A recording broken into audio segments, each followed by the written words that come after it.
RRI Pro 1 Makassar atas kerjasamanya dengan Dinas Kehutanan dalam hal ini menghadirkan kami selaku penyuluh kehutanan yang kebetulan bertugas di KPH Bulu Seraung, Kabupaten Maros dan Pangkep.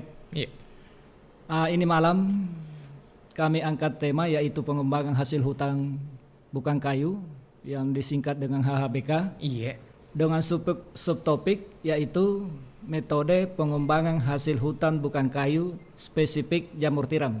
Oke, menarik nih Pak. Sekarang kan pemanfaatan jamur tiram itu makin luas ternyata Pak. Dan ternyata wilayah kita Sulawesi Selatan terutama Kabupaten Maros juga itu bisa. Nah di awal nih Pak, tujuan untuk pengelolaan HHBK sendiri itu sebenarnya apa sih Pak? Terima kasih. Jadi sebagaimana kita ketahui bersama bahwa kawasan kehutanan semakin tahun semakin berkurang, secara otomatis berdampak pada ekonomi masyarakat khususnya yang tinggal di sekitar kawasan hutan. Kami coba angkat pengolahan hasil hutan kayu untuk menangkis hal-hal yang seperti saya sampaikan tadi. Di Kabupaten Maros misalnya, dari 15 kecamatan sesuai data yang kami peroleh kemarin, ada 10 kecamatan yang usaha budidaya jamur tiram. Artinya apa? Dari jumlah total kecamatan yang membudidaya ini ada 75%. 75%. Wow, luar biasa ya. Karena data kami 10 kecamatan yang budidaya, yang 5 belum. Kami tertarik karena kenapa? Sebagaimana kita ketahui bersama bahwa Kabupaten Maros itu adalah salah satu penyangga Kota Makassar. Di mana Kota Makassar ini kita tahu bersama bahwa Makassar ini salah satu sentral penduduk terbesar kabupaten kota di Sulawesi Selatan. Dengan penduduk terbesar, secara otomatis untuk berusaha bisnis termasuk jamur tiram, saya kira ini sangat dibutuhkan. Makanya kami angkat tema ini. Yang kedua, di Kabupaten Maros ini, sebagaimana saya katakan tadi bahwa pelaku usaha ini dari 15 kecamatan, ada 10 kecamatan yang usaha, termasuk berarti 75%. Artinya apa? Maros ini karena jarak ibu kota Makassar dekat, secara otomatis transportasinya bagus, lancar. Saya kira hasil yang di budidaya jamur tiram Maros ini dipasarkan bukan cuma di Maros saja, akan tetapi kita lintas kota, masuk kota Makassar. Saya kira itu. Terima kasih. Menarik sekali nih Pak. Tentunya seperti kita tahu bahwa memang jamur tiram itu menjadi salah satu asupan nutrisi yang cukup penting bagi manusia. Dan sebenarnya di Sulawesi Selatan baru populer. Dulu populer sempat di Pulau Jawa itu sempat besar, dan sekarang sudah masuk di Sulawesi Selatan dan ternyata bisa diolah dengan berbagai macam bentuk. Dan kenapa akhirnya Pak Yusuf memilih jamur tiram itu Pak? Itu kan ya kalau jamur biasanya itu kan ada perawatan tersendirinya dan sebagainya. Kenapa sih harus jamur tiram Pak? Jadi terima kasih Pak. Jadi sebagaimana saya sampaikan tadi bahwa di literatur kami, materi kami, kenapa kami ambil ini? Yang pertama tadi bahwa Makassar dekat, bahan baku ini Pak di Kota Maros, karena kita ketahui bersama bahwa bahan baku dari jamur tiram itu sangat banyak sekali karena dia terbuat dari limbah. Limbah itu serbuk gergaji, campur dedak, dicampur air. Di Maros itu ada beberapa somel, daripada kita buang percuma, itu yang kita mau buat sehingga petani itu tidak perlu modal yang begitu besar. Karena bahan bakunya luar biasa dan boleh dikata hampir tidak difungsikan. Nah, ini yang kita bisa fungsikan, bagaimana caranya limbah ini bisa berfungsi dan bermanfaat untuk peningkatan ekonomi masyarakat, khususnya pelaku usaha jamur. Terima kasih. Nah, ternyata seperti itu nih Pak. Nah Pak, ini kan tentunya untuk bisa memanfaatkan hasil hutan bukan kayu itu kan pasti ada persyaratan-persyaratannya nih Pak, dan ada ketentuannya. Nah itu ada tidak sih Pak, apalagi untuk masyarakat yang berada di sekitar hutan dan juga hutannya hutan lindung, itu kan pasti ada, kalau kawasan hutan lindung otomatis ada aturan, ada persyaratannya untuk bisa melakukan pengolahan hasil bukan kayu. Itu bagaimana Pak? Ya, jadi perlu kita ketahui bersama bahwa usaha jamur tiram ini boleh dikata ini dilakukan di luar kawasan hutan. Oke, Karena iya. jamur tiram ini rata-rata pada umumnya ini dikelola di samping rumah pelaku usaha. Oke, iya. Ya, cuma bahan bakunya tadi saya bilang itu adalah serbuk gergaji yang Serbuk- sumbernya dari hutan. Dari kayu. hutan itu, iya. Akan tetapi ini somel-somel ini kan tidak di dalam Pak, di luar. Jadi Oke, iya, secara iya. etika tidak ada yang dilanggar di situ. Oke, iya.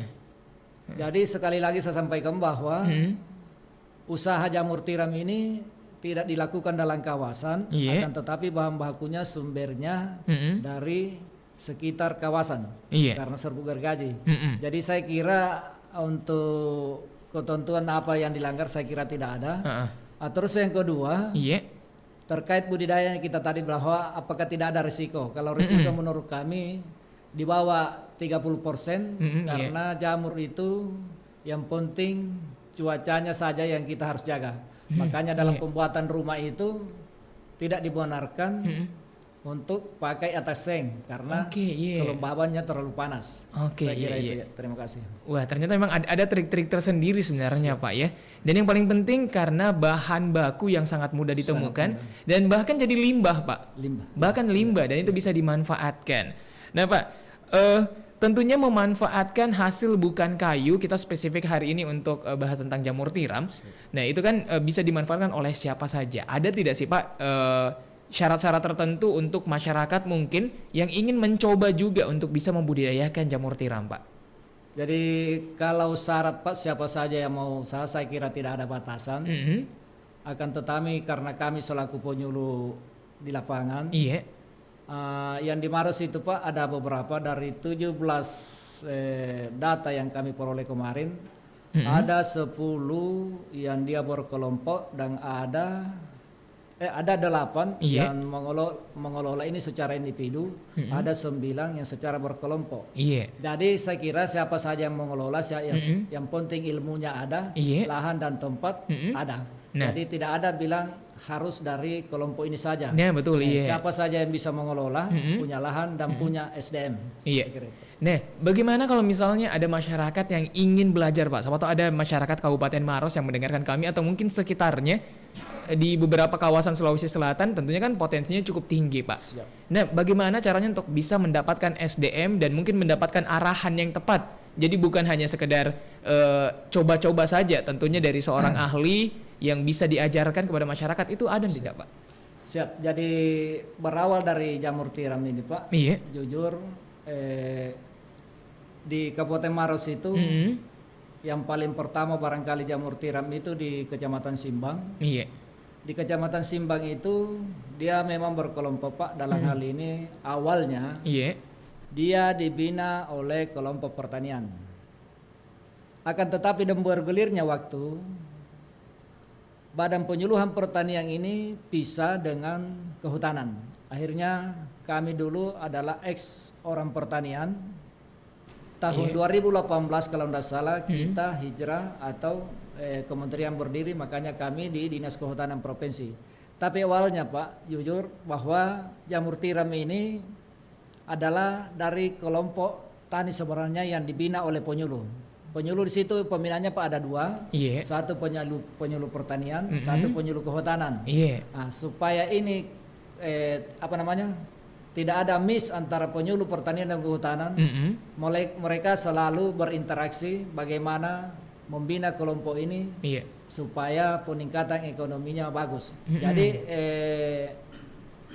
HHPK ini masuk dalam kegiatan kehutanan, akan tetapi pertanian juga tidak lepas. Saya kira itu Pak. Terima Jadi, kasih. iya. Di mana akhirnya Pak masyarakat bisa belajar, misalnya kalau ingin mendapatkan pengetahuan tentang ini? Ya, jadi masyarakat khususnya di Kabupaten Maros, Iya. kalau kepengen belajar terkait jamur tiram, saya kira di setiap desa itu Pak atau di setiap kecamatan di situ punya penyuluh. Oke, iya. Barangkali kita koordinasi, Mm-mm. kalau kita bisa ketemu penyuluhnya Iya. di kantor kami di KPH Bulu Saraun, Jalan Sultan Badarudin. Iya. Kalau mau di kehutanan, Mm-mm. karena ini HBK masuk kehutanan, silahkan kita ke kehutanan. Mm-mm. Tapi Pak, kemarin saya sudah keliling kecamatan Iya. dan kami sudah bentuk juga Gapoktan Jamur di Kabupaten Maros. Oke, Tahun 2021 Mm-mm. saya data ternyata banyak. Akhirnya kami koordinasi dengan kelompok, koordinasi dengan pimpinan, kami akan bentuk Gapoktan Jamur di Kabupaten Maros. Iya. Saya kira dengan adanya Gapoktan di Kabupaten Maros ini Pak, informasi ini bisa berkembang karena Betul. di setiap kecamatan ada. Mm-mm.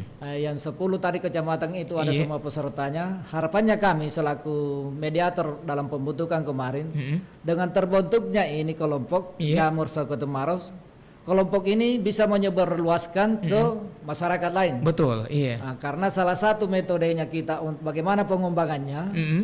dari 17 pelaku usaha waktu kita bentuk kelompok, insya Allah 2-3 bulan ini bukan lagi 17 Pak, malah meningkat sampai di atas, mudah-mudahan sampai 50. Amin, amin, ya Ya. rabbal alamin. Jadi, Dan, iya, ya, menarik Pak, karena kita berharap akhirnya nanti Kabupaten Maros menjadi produsen jamur tiram mungkin. Bayangkan 70% dari kecamatan yang ada di Kabupaten Maros Siap. itu sudah menjadi memproduksi ya, pelaku usaha, pelaku usaha kabupaten jamur tiram sendiri. iya. Nah Pak, kalau misalnya semudah itu untuk bisa mengembangkan jamur tiram, apakah ini Pak pemasaran juga akan semudah itu?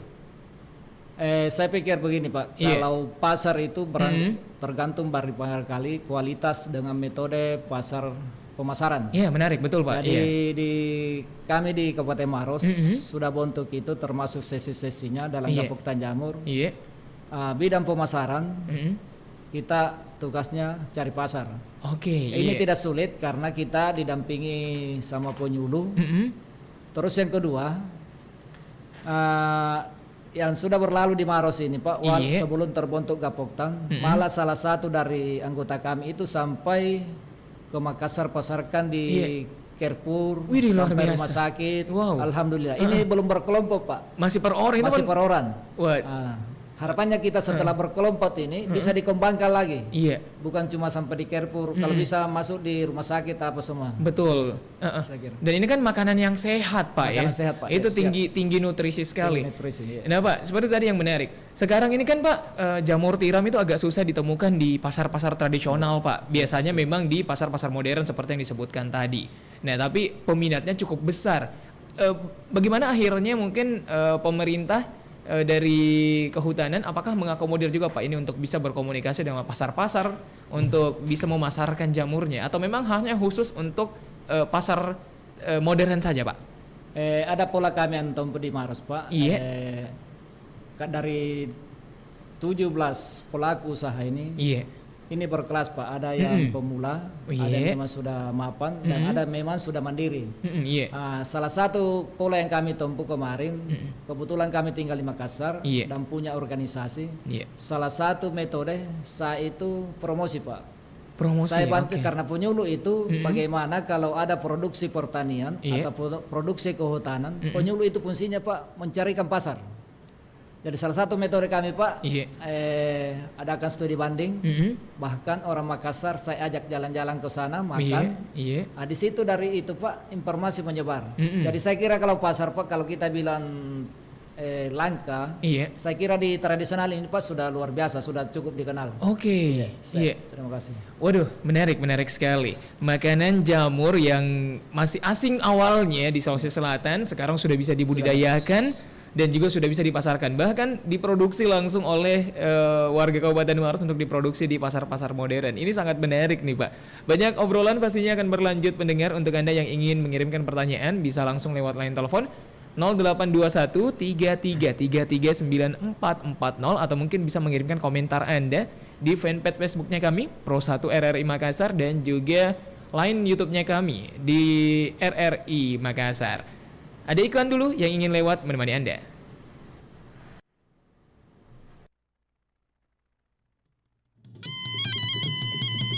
Kipra Desa Pro 1 RRI Makassar.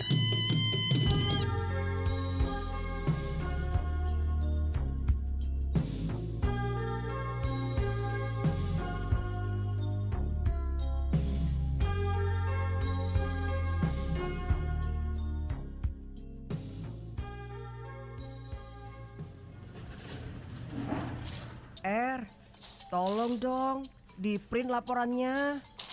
Iya, bentar lagi tanggung nih. A few moments later. Mana laporannya? Aduh, sorry aku lupa Sus. Kamu ini gimana sih Disuruh gitu aja susah. Game aja terus kerjaanmu. Hati-hati, masih banyak orang yang rebutan cari kerjaan. Kalau kamu nggak berubah, lihat aja. Kamu pasti akan tergeser. Kanal Inspirasi 94,4 FM Pro 1 RRI Makassar.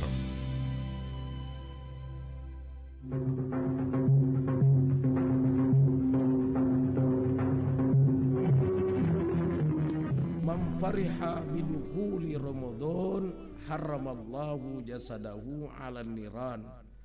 Siapa orang yang bergembira dengan masuknya Ramadan, maka haram tubuhnya disentuh apinya neraka.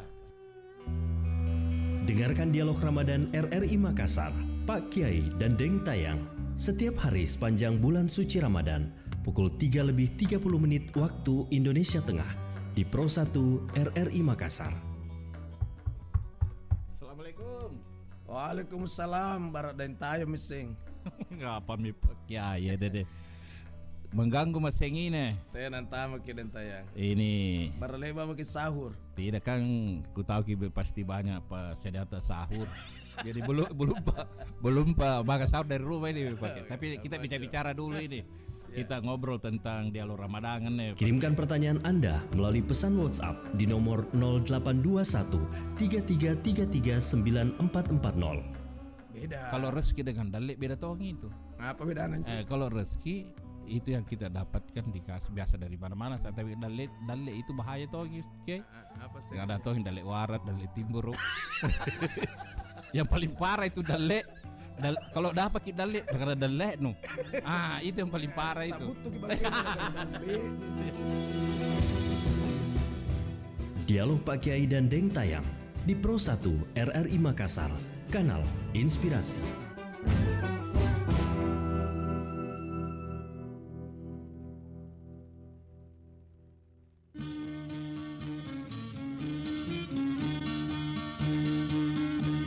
Kiprah Desa Pro 1 RRI Makassar.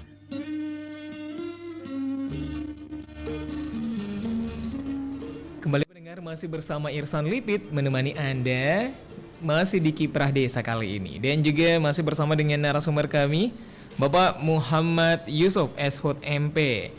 Beliau hari ini membahas seputar tentang pengembangan hasil hutan bukan kayu atau HHBK di Kabupaten Maros. Subtopiknya itu tentang jamur tiram, pengembangan hasil hutan bukan kayu dari jamur tiram di Kabupaten Maros. Dan Irsan cukup terkejut, ternyata di Kabupaten Maros sudah sampai 70% ya. Sudah ada beberapa kecamatan, ada 10 kecamatan yang ikut berpartisipasi untuk mengembangkan jamur tiram sendiri yang ada di Kabupaten Maros. Dan kita kembali bersama dengan narasumber kami pendengar untuk mengobrol kembali seputar tentang HHBK ini atau hasil hutan bukan kayu. Bersama dengan Pak Yusuf. Pak, masih bersama Irsan Lipit menemani sama Bapak juga. Nah Pak, tadi kan sudah sempat banyak membahas seputar tentang jamur tiramnya. Tapi Irsan pengen agak umum sedikit dulu nih Pak.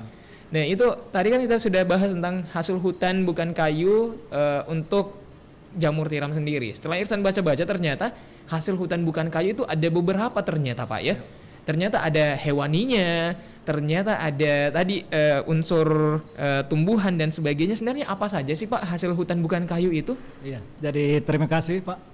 Hasil hutan bukan kayu itu betul apa yang disampaikan tadi bahwa bukan cuma HHBK, termasuk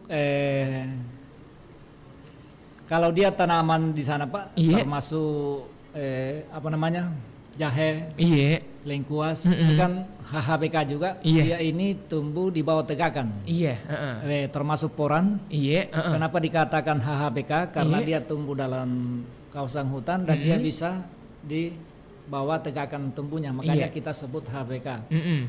Saya kira itu dari tanaman. Mm-mm. Terus dari ini Pak, lebah. Lebah juga itu masuk dalam HHBK juga. HHBK juga Oke, karena dia iya. bergantung di tanaman kayu-kayu. Jamur tiram. Mm-mm. Ya. Jadi dia hewan Mm-mm. termasuk tanaman.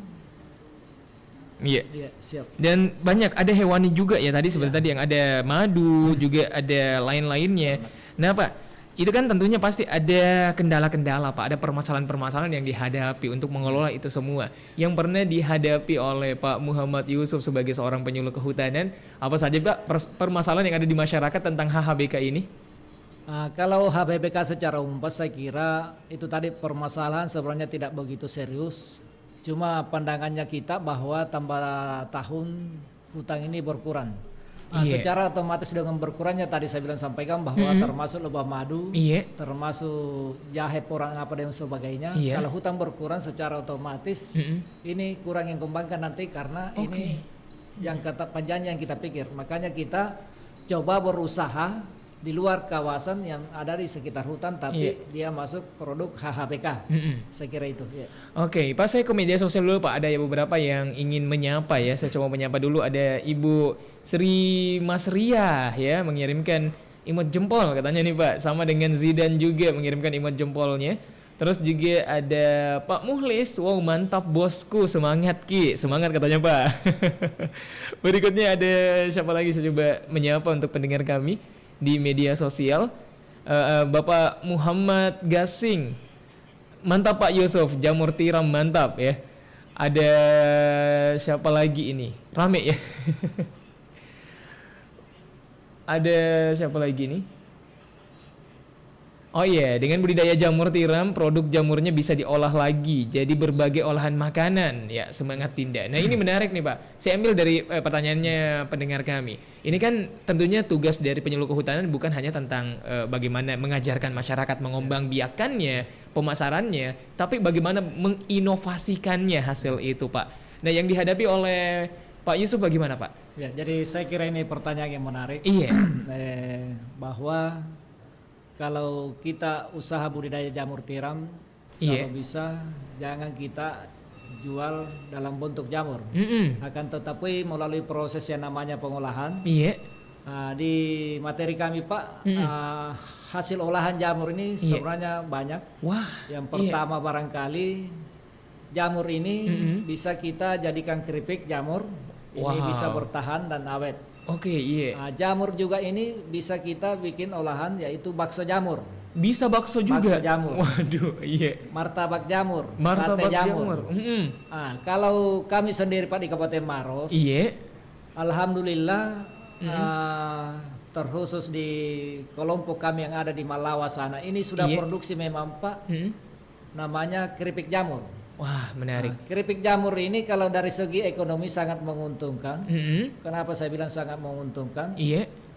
Dari jamur basah segar kita jual itu cuma berkisar kalau kita rata-ratakan Pak karena ini bervariasi harganya antara 20 sampai 30 per kilonya. Per kilonya. Per kilonya, oke. Kilonya.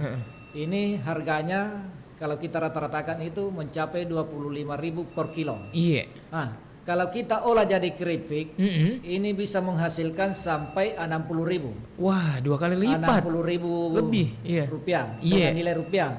Karena 1 kilogram jamur segar ini kalau kita olah menghasilkan 5 bungkus jamur kemasan 75 gram.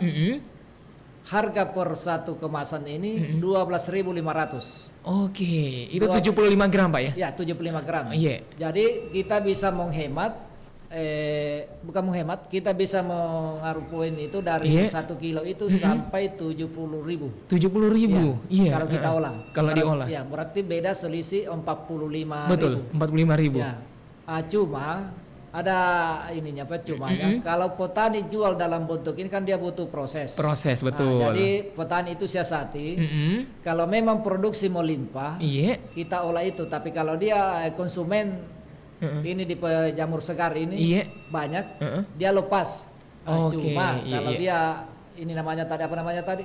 Kalau dia mau limpah, Iya, melimpah, dia produksi, diolahkan. diolah. Iya, Ya, itu saya kira tujuannya itu. tadi Iya, Pak ya, supaya tidak gampang busuk dan Tidak gampang sebagainya. busuk, iya. Kita coba angkat telepon dulu Pak dari pendengar Siap. kita. Halo, assalamualaikum, selamat malam, dengan siapa di mana? Iya. dengan Ahmad. Assalamualaikum. Waalaikumsalam warahmatullahi wabarakatuh. warahmatullahi wabarakatuh. Dengan siapa Pak, di mana Tabe? Dengan Amar di Mamuju Tengah. Dengan Pak Amar di Mamuju Tengah. Iya. Siap, Pak Amar. Silakan Pak Amar. Oke. Jamur tiram ini Iya. punya di mana Pak? Di tanah atau di kayu? Oke, iya.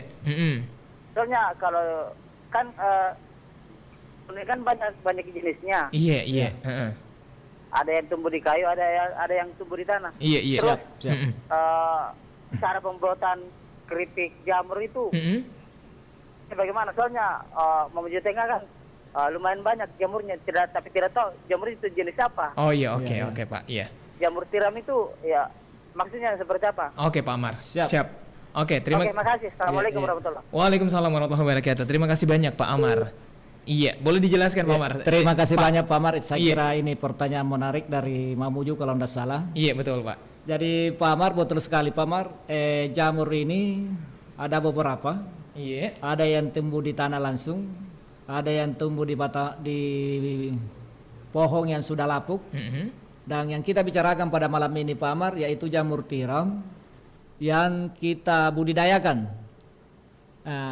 Artinya apa, yang banyak biasa jamur tumbuh di tanah itu Pak Amar, yang di hutan itu sebenarnya bekas kayu lapuk juga, dan bahkan ada yang di pohon kayu yang sudah lapuk. Jamur ini ada 3. Yang pertama, satu jamur untuk yang dikonsumsi. Iya.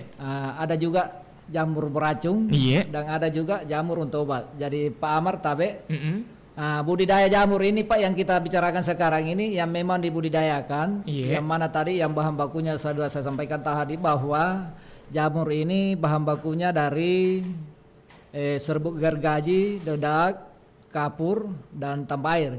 Ini hasil budidaya di rumah Pak Amar. Jadi bukan yang tumbuh di tanah, akan tetapi ini kita kemas yang namanya backlog. Kalau sudah dikemas kita kasih nama backlog dan dibikinkan rumah.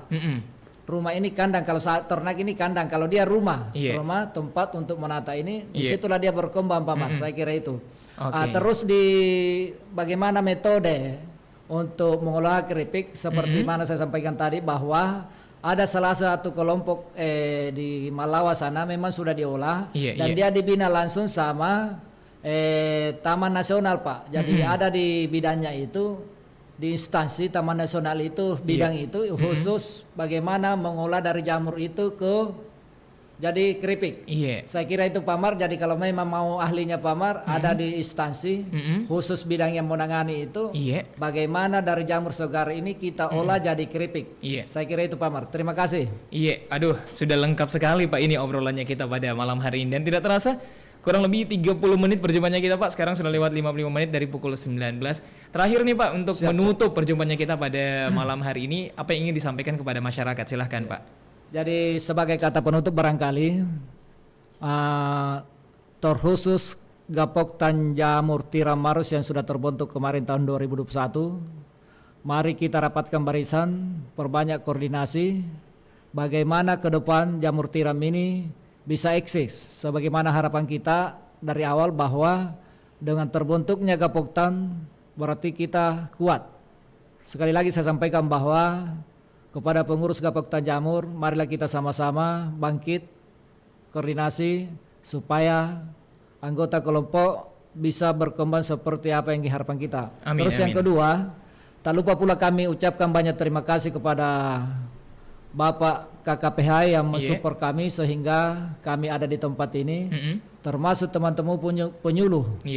KPH Bulu Seraung yang memberi kami motivasi, membantu kami dalam pembentukan Gapoktan kemarin. Iya. Saya kira itu Pak, terima kasih. Iya. Terima kasih banyak sekali lagi Pak Yusuf dan terima kasih pendengar untuk Anda yang telah menyimak siaran kami pada hari ini. Saya Irsan Lipit dan juga narasumber kami pamit undur diri. Wassalamualaikum warahmatullahi wabarakatuh. Waalaikumsalam warahmatullahi wabarakatuh. Terima kasih. Lintas Makassar Malam menemani Anda dengan musik pilihan dan hiburan hanya di Pro 1 RRI Makassar, kanal inspirasi.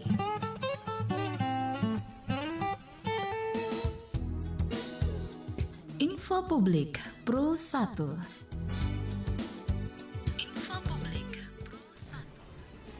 Nah, pendengar